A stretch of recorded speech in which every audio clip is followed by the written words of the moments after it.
Alright, what's going on, everyone? Well, as I said in my last video when I was installing the seats, that was one of many things. And one of the things I decided to do is, because now with these Recaro pole positions, it actually kind of hard to get in and out without having to slide it back or move this up. So what I'm going to do is I'm going to go ahead and get a steering wheel. I went ahead, oh, it's actually up here in the sunroof. Let's see. Can't reach it. I'll get it later. But I got a Mugen Gen 3, or Mugen, however you want to say it. I've been growing up with Mugen, so it just kind of comes out Mugen. I know Honda Pro Jason's video says it's pronounced Mugen, but just by natural instincts it comes out Mugen. So I got a Gen 3 wheel. So obviously the first thing you're going to want to do is you're going to want to disconnect the negative ground on the battery, which I've already done.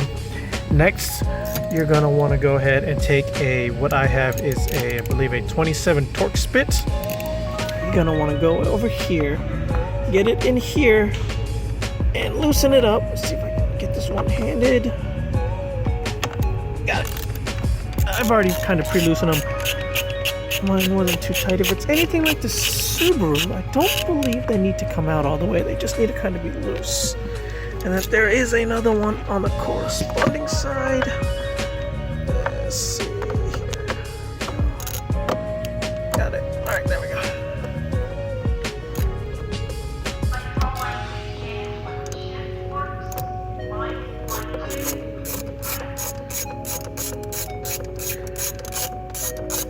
All right. If I did that right, this should kind of come out. You know what? I'm going to go ahead and put this phone down real quick. And I'll be right back.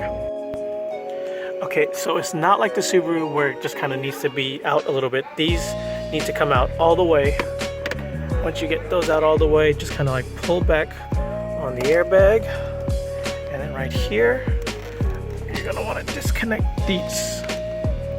All you gotta do is disconnect the ground from right here, pull off this little thing, and then just disconnect it from right here. So all you gotta do is release the safety pin from that, and there you go.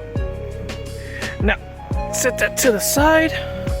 Next up, I'm gonna need I believe this is gonna be a 17 or a 14. I have to double check, so I'll be right back.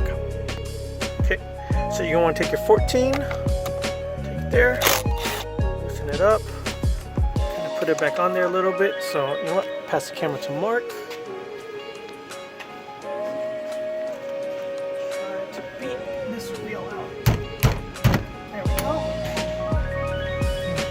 That's not fair.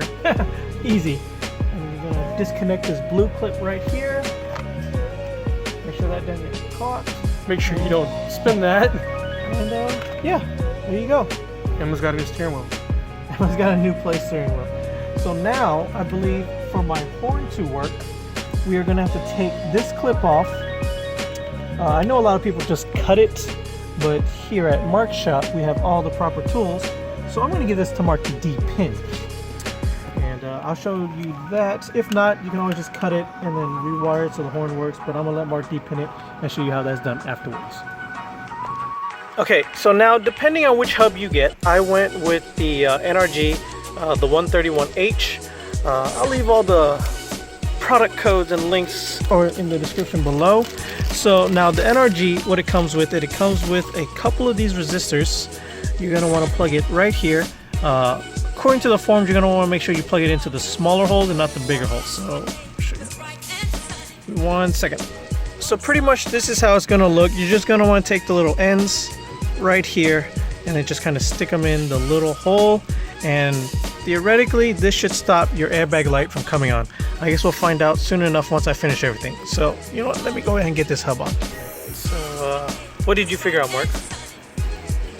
That the ground circuit here ties into something over here. What? I don't know. But it's kind of... So pretty much he had to untape all of this, yeah, to loosen up this horn connector. So now what he's going to do, he's going to...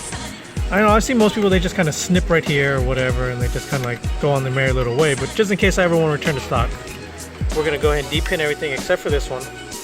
And yeah, I mean, I'd show you, but honestly, if you had a de-pinning kit, you know how to do this already.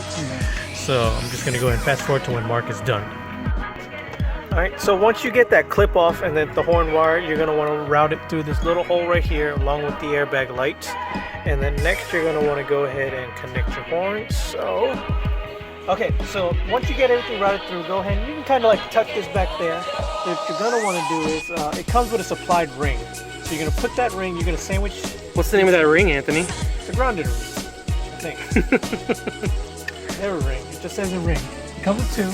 Don't know why it comes with two, but for our case, you only need for the one. So you're going to want to sandwich it between the hub and your quick release. If you have a quick release, or if not, you're going to do the steering wheel, which Viet over there is setting up. So you're going to want to take this part right here from the quick release and take your factory horn. That thing took forever to depin, by the way. Yes. That thing, so if you don't have a depinning tool, just cut the wire. Cut the wire. Just cut the wire. Or just live without a horn. Or just live. Just live without a horn.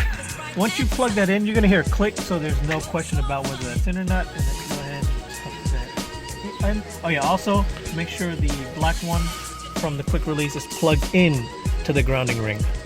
That is a huge must. Are those holes offset to fit specific hubs? More than likely.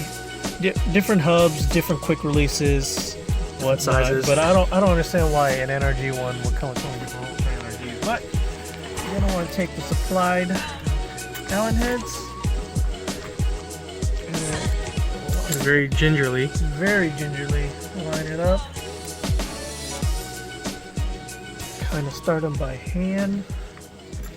Make sure everything's tucked in. Like you hawk-eyed viewers may notice that we're not using the supplied NRG Allen bolts.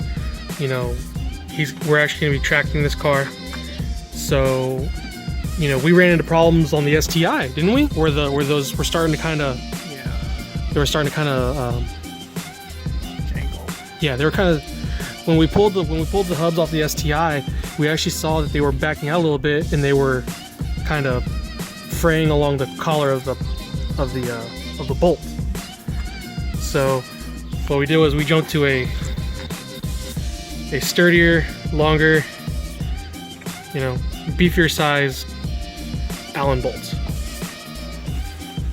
Okay, once you get this tightened down properly, you're going to take your wheel, your Mugen or your Momo. In my case, it's both. Momo and Mugen. Oh, fancy. You're going to take your spring ring, lock ring, kind of like squeeze it, push it through the back. Assuming you're using a Momo.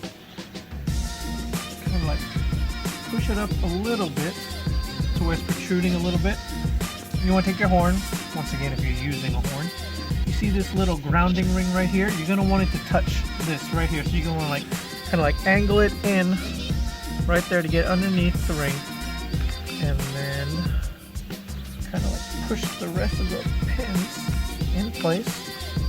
There you go. Line it up to where you got it centered. Push it down. There you go. Hold it in. Push the ring, make sure it's all in. Then you're going to want to take the second half of your quick release.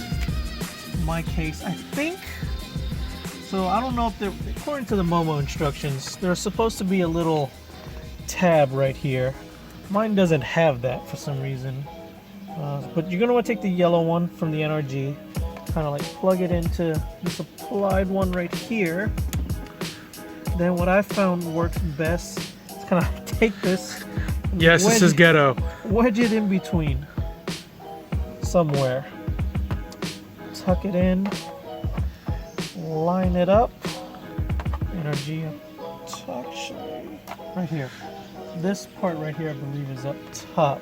Since it's the lock ring, unless you want your lock ring at the bottom, which since I'm already in that direction, actually, hold on.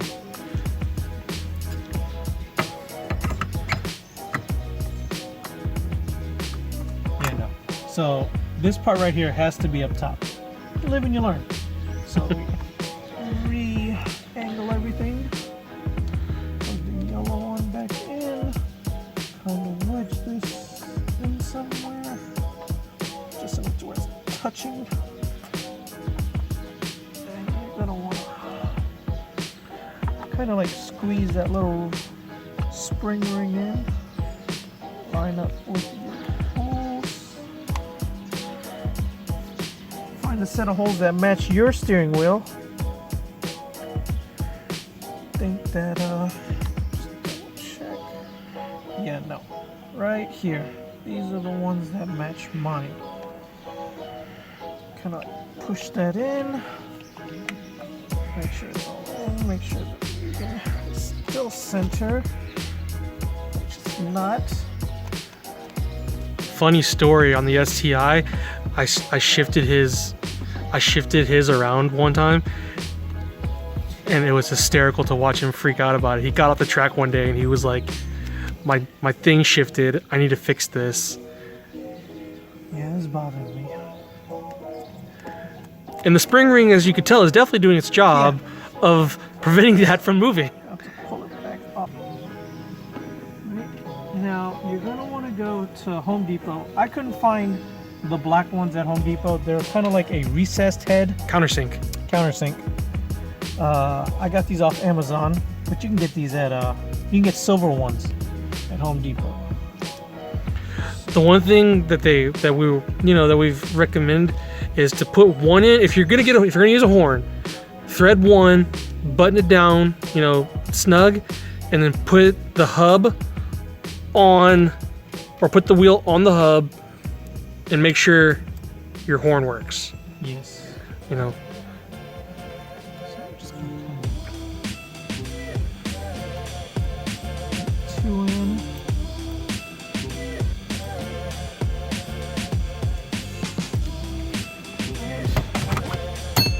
And there you go. I'm gonna go ahead and finish tightening up the rest. But yeah, that is the second part of this weekend's install. As you saw from before, I did the seats, I did the passenger side, and now I did the steering wheel. So yeah, I'm gonna finish this up, and then we will show you the rest in the next video. Until next time, guys. Later. Say goodbye, Viet.